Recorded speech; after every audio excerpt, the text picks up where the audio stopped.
আসসালামু আলাইকুম। আমি স্তম্ভিত, আমি বিস্মিত।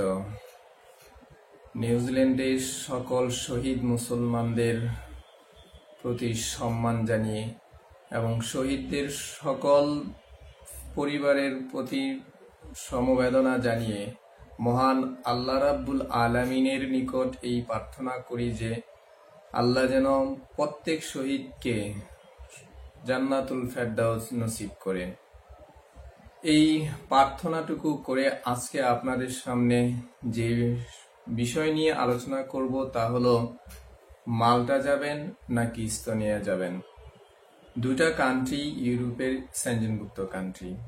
আমাদের দেশ থেকে অনেক এজেন্সি বা প্রতিনিধি মাল্টা এবং এস্তোনিয়ার কাজ করে থাকেন বা কাজের প্রসেস শুরু করেছেন। বিশেষ করে মাল্টা এবং এস্তোনিয়া ছাড়াও আরও রয়েছে ফিনল্যান্ড, চেক রিপাবলিক, পোল্যান্ড। আপনারা হয়তো অনেকেই জানেন পোল্যান্ডের বর্তমানে ভিসা হয় না বললেই চলে। আর চেক রিপাবলিকের অ্যাপয়েন্টমেন্ট ডেট নিয়ে সমস্যা হচ্ছে। মাল্টাতে ভিসা হয়, তবে অবশ্যই স্কিলদারি হতে হবে, স্কিলদারিদের হয়। আর এস্তোনিয়া নতুন শুরু হয়েছে, সেখানে আমি যতটুকু জানতে পেরেছি যে ভিসার হার সম্ভাবনা 100%। তো যাই হোক, চলুন মূল আলোচনায়। আমি বেশি কিছু বলবো না, কিছু সামান্য ইনফরমেশন দিয়েই আমি আজকের ভিডিও শেষ করব। যদিও ইচ্ছে ছিল না আজকে কোনো ইনফরমেশন দেওয়ার, কারণ আমি খুবই মর্মাহত এবং খুবই ব্যথিত। আর আজকের এইভাবে ভিডিওটা করার মূল কারণই হচ্ছে সকল শহীদদের প্রতি সমবেদনা জ্ঞাপন করা। বিশেষ করে আজকে যে মর্মাহত ঘটনা ঘটেছে নিউজিল্যান্ডে, সেই ঘটনাকে উপলব্ধির করে, অর্থাৎ তাদের সম্মান জানিয়ে, তাই আজকের এই প্রচেষ্টা।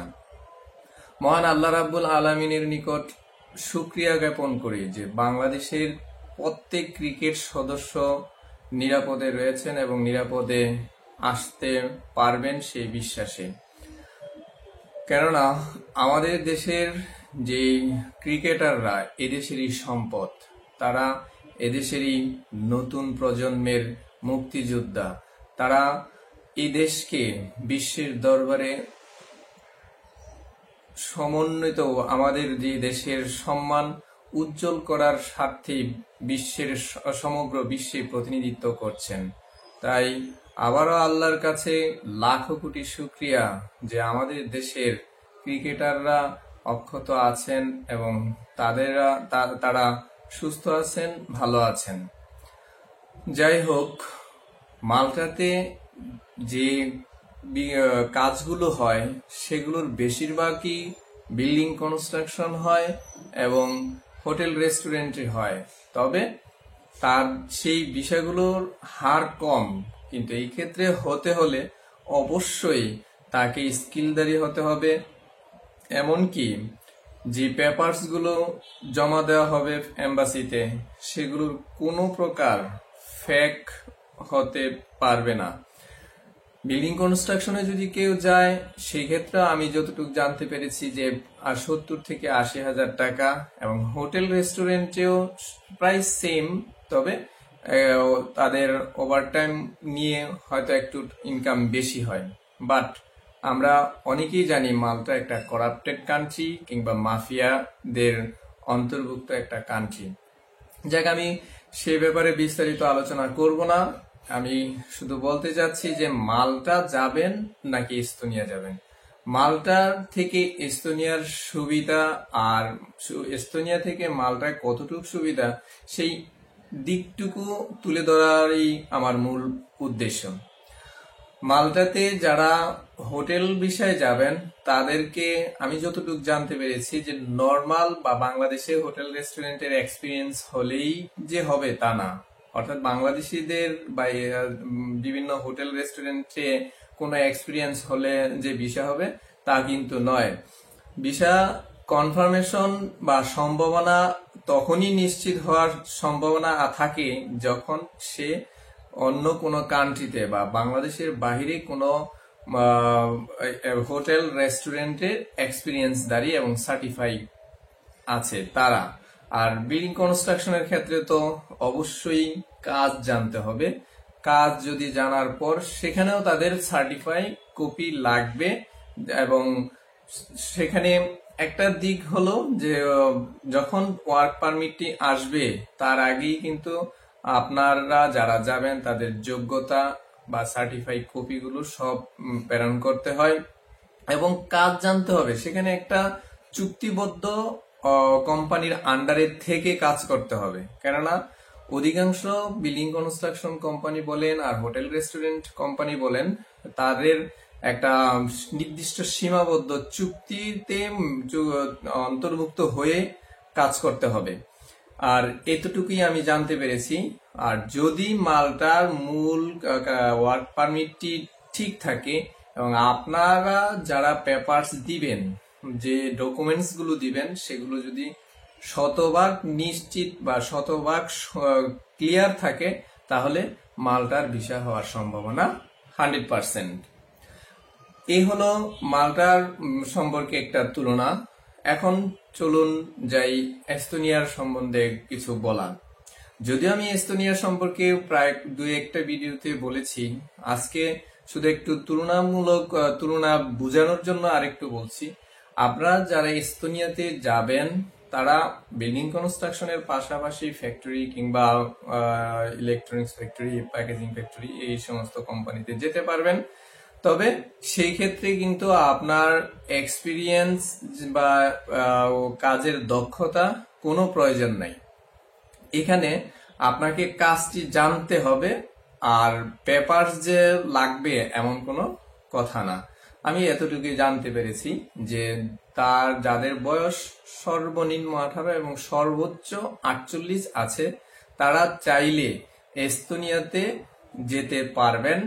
তবে সেখানে 100% সম্ভাবনা, ভিসা হওয়ার সম্ভাবনা 100%। কেননা এস্তোনিয়াটা আমাদের দেশের জন্য যে নতুন ভাবে লোক নিচ্ছে, আমি যতটুকু জানতে পেরেছি যে ইন্ডিয়ান যারাই পেপার সাবমিট করছেন এবং যারা কাজ করছেন প্রত্যেকেই ভিসা পাচ্ছে।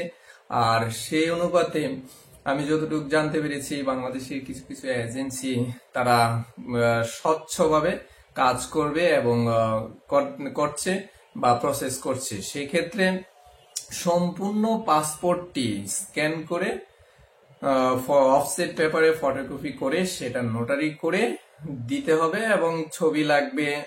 আর এই মেনটেন গুলো করে যখন কোনো এজেন্সির নিকট আপনারা ফাইল জমা দিবেন, আর সেই ক্ষেত্রে ওয়ার্ক পারমিটটি আসলে সাথে তারা ফাইল প্রসেস করে আপনাকে নিউ দিল্লিতে পাঠাবে, অর্থাৎ ইন্ডিয়াতে পাঠাবে।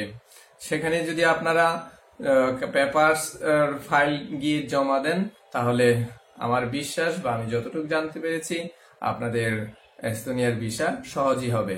আর এই এস্তোনিয়াতে আপনারা যেতে চাইলে বা যাওয়ার পর যে বেসিক বেতনটা, যদিও আমি পূর্বের ভিডিওতে উল্লেখ করেছি, আমি আবারও বলি, বেসিক 900 ইউরো, অর্থাৎ প্রায় 1 লাখ টাকা। আর আপনারা সেখানে যদি একটু পরিশ্রম করেন তাহলে হয়তো 1,20,000 বা 30,000 অথবা সর্বোচ্চ 1.5 লাখ টাকাও ইনকাম করতে পারবেন। এখন সিদ্ধান্ত আপনাদের যে মাল্টা যাবেন না এস্তোনিয়া যাবেন। কারণ সামান্য কিছু তুলনা হলেও আপনারা এতক্ষণে বুঝতে পেরেছেন যে মাল্টার চেয়ে এস্তোনিয়ার প্রায়োরিটিটা কেনই বা বেশি দেওয়া হলো।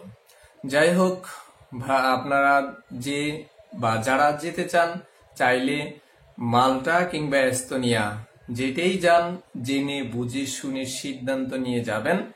আর একটা বিষয়ের দিকে খেয়াল রাখবেন, যদি আপনি ভিসা প্রাপ্ত হন, ভিসা প্রাপ্তির পর আপনাকে ম্যান পাওয়ার করতে হবে। বাংলাদেশ থেকে যেতে হলে আপনি ম্যান পাওয়ার করেই যাবেন, দেন আপনি লেনদেনের মধ্যে সীমাবদ্ধ হন। এর আগে আপনারা 1 পয়সা না দিয়ে কাজটা করার চেষ্টা করবেন, কেননা প্রত্যেকেরই বাংলাদেশের বেশিরভাগ এজেন্সির ক্ষুধা বেশি। আমি এভাবে বলার উদ্দেশ্য হচ্ছে যে এতটাই পিপাসার্থ, তারা কোন রকম পকেটে একটা টাকা নিতে পারলেই মনে করে যে ওকে।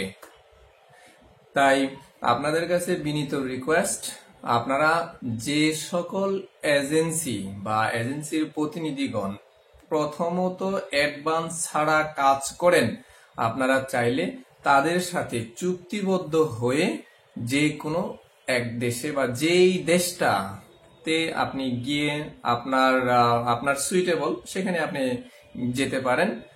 আর সেই ক্ষেত্রে অবশ্যই খেয়াল রাখবেন যেন যেটা আপনার সিদ্ধান্ত মোতাবেক চুজ হয় সেটাতেই যান। আমি এই বলে আপনাদের কাছে শেষ করব, আজকের এই ভিডিওটি শেষ করব। তার পূর্বে আবারও আমি সকল শহীদদের সম্মান জানিয়ে এবং আল্লাহর নিকট বিশেষ করে আজ যে নিউজিল্যান্ডে যে ভয়াবহ বন্দুকধারীর গুলিতে যে সকল মুসলমান নিহত হয়েছেন, আল্লাহ যেন তাদেরকে জান্নাতুল ফেরদৌস দান করেন এবং যারা আহত হয়েছেন তাদের জন্য সুস্বাস্থ্য তা দান করেন এবং প্রত্যেককেই যেন সুস্থ করে দেন খুব স্বল্প সময়ের মধ্যে। এই প্রার্থনা করেই আপনাদের কাছে বিদায় নিচ্ছি। যদি আমার ভিডিওটি ভালো লাগে তাহলে লাইক দিবেন, আমার চ্যানেলটিকে সাবস্ক্রাইব করবেন এবং বেল আইকনটিকে ক্লিক করে রাখবেন। যে কোনো ইনফরমেশন দেওয়ার জন্য আপনারা কমেন্টসে লিখতে পারেন। আল্লাহ হাফেজ, আসসালামু আলাইকুম।